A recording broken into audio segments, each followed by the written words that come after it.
చంద్రబాబు గారు అసలు ఇప్పుడు ఏమీ సమస్యలే లేవన్నట్టు చెబుతున్నారు. ఆ వీడియోలు కూడా మీకు ప్రదర్శించడం జరుగుతుంది. చంద్రబాబు గారి మాటలు ఎప్పటికప్పుడు కొత్త విషయాలు చెబుతూ పచ్చి అబద్ధాలు చెబుతున్నారా, నిజాలు చెబుతున్నారా? ముందుగా కృష్ణరాజు గారు. శుభోదయం అండి.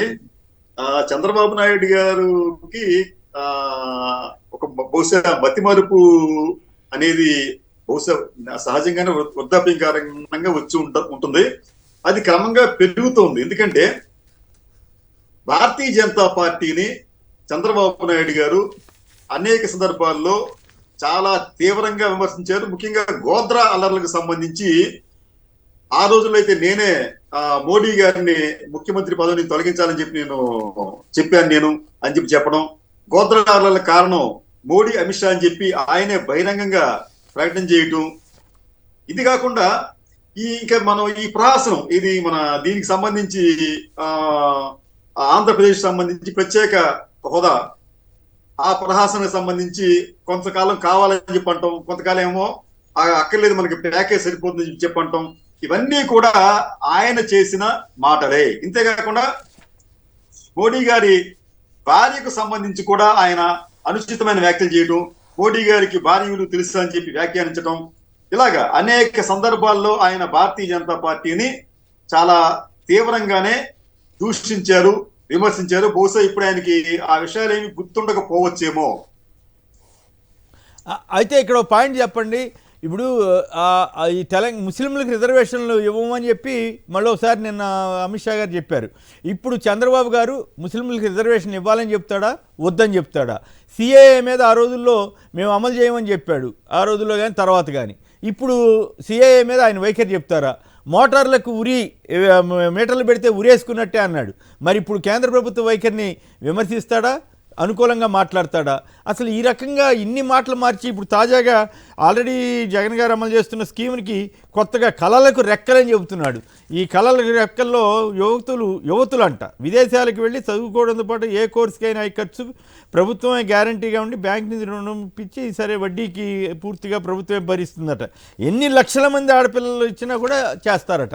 మరో ఎట్లా ఇటువంటి ఈ కళలకు రెక్కలని జనాన్ని మళ్ళీ కళల్లోకి తీసుకెళ్ళి మాయ చేయాలని ప్రయత్నమా, లేకపోతే నిర్దిష్టంగా బీజేపీ తోటి ఆయనకు ఆయా విధానాల మీద బీజేపీ తన వైఖరి మార్చుకుందా చంద్రబాబు పట్ల, లేదా చంద్రబాబే తన వైఖరిని మార్చుకుని మళ్ళీ చేతులు కట్టుకుని నిలబడుతున్నాడా? సార్, ఇక్కడ చంద్రబాబు నాయుడు గారు ముస్లిం రిజర్వేషన్ కి సంబంధించి ఆయన వైఖరి ఆయనకు ఉందండి. ఆయన నేను 4% ఇస్తానని చెప్పి గతంలో చెప్పారు. బహుశా రేపు మేనిఫెస్టో చెప్తే చెప్పొచ్చేమో. కానీ అయితే ఆయన ఇప్పుడు వచ్చిన అడ్డంకి ఏమిటంటే ఆ ముస్లిం రిజర్వేషన్లకి చాలా తీవ్రంగా వ్యతిరేకంగా ఉన్న పార్టీ బీజేపీ. ఆ పార్టీతో ఆయన చేతులు కలిపారు అంటేనే ముస్లింల పట్ల ఆయనకున్న ప్రేమ, లేకపోతే ఆప్యాయత, లేకపోతే వారికి ఉన్న ఆయన సానుభూతితో మనం అర్థం చేసుకోవచ్చు. ఎందుకంటే ఈ రోజున భారతీయ జనతా పార్టీతో ఆయన చేతులు కలపడం కారణంగా తెలుగుదేశం పార్టీ ముఖ్యంగా ఈ ముస్లిం ఓట్లను పూర్తిగా కోల్పోయే ప్రమాదం ఉందండి.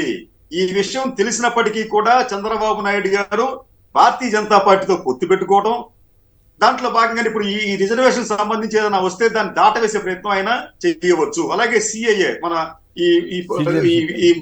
ఈ ఆఫ్ఘనిస్తాన్, పాకిస్తాన్ లేదా బంగ్లాదేశ్ ఈ దేశాల్లో ఉన్న ఈ పార్సీలు కావచ్చు, ముస్లిమ్స్ కావచ్చు, సిక్కులు కావచ్చు, వారికి భారతదేశంలో సిటిజన్షిప్ ఇస్తామంటే దానిని కూడా చంద్రబాబు నాయుడు గారు తీవ్రంగా వ్యతిరేకించారు.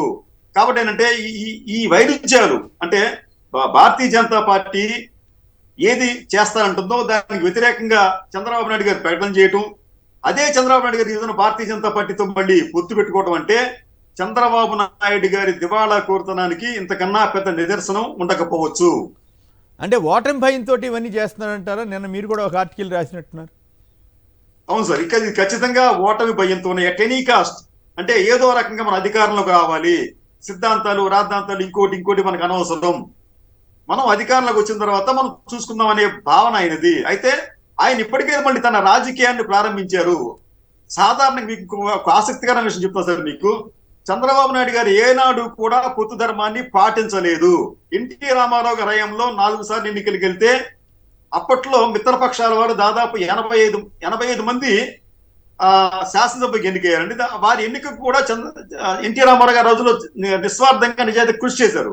కానీ అదే చంద్రబాబు నాయుడు గారి హయాంకి వచ్చేటప్పటికి కేవలం 30 మంది మాత్రమే ఈ మిత్రపక్షాలకు చెందిన వారు అసెంబ్లీకి ఎన్నికయ్యారు.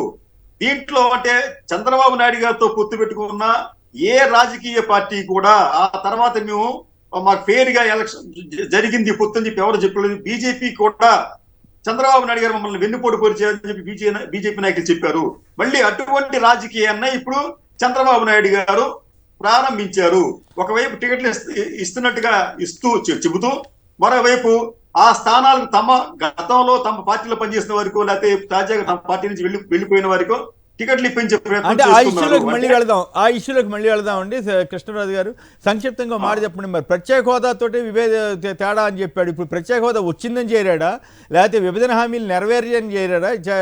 ఆ విషయాల మీద ఎందుకు చెప్పట్లేదు? అదే సార్, ఆయన పచ్చి అవకాశవాది, ఏదో రకంగా అధికారంలోకి రావాలి. అయితే ఇక్కడ విచిత్రం ఏంటంటే భారతీయ జనతా పార్టీ కూడా ఆయన ట్రాప్ లో పట్టడం అనేది మనం కొద్దిగా ఆలోచించుకోవాలి. ఎందుకంటే జాతీయ స్థాయిలో ఆ పార్టీకి ఏదో గుర్తింపు ఉంది. మోడీ గారు అంతర్జాతీయ స్థాయి నాయకుడు ఎదుగుతున్నారు. ఆయన నార్త్ లో చాలా బలంగా ఉంది. సౌత్ లో కూడా మీకు కొన్ని రాష్ట్రాలు, కర్ణాటక కావచ్చు, తెలంగాణ కావచ్చు, ఈ రాష్ట్రాల్లో కాస్త పార్టీ పుంజుకుంది. ఈ నేపథ్యంలో వారు కూడా ఈల్డ్ అయిపోయి చంద్రబాబు నాయుడు గారితో పొత్తు పెట్టుకోవడం అనేది ఇక్కడ మనం ఖచ్చితంగా ఆలోచించాల్సిన విషయం. వారు కూడా చాలా స్వల్ప ప్రయోజనాల కోసం ఈ పొత్తు పెట్టుకున్నట్టుగా కనిపిస్తోంది. అయితే చంద్రబాబు నాయుడు గారి రాజకీయ కారణంగా వారికి ఆ స్వల్ప ప్రయోజనాలు కూడా నెరవేరకపోయినా మనం ఆశ్చర్యపోనక్కర్లేదు.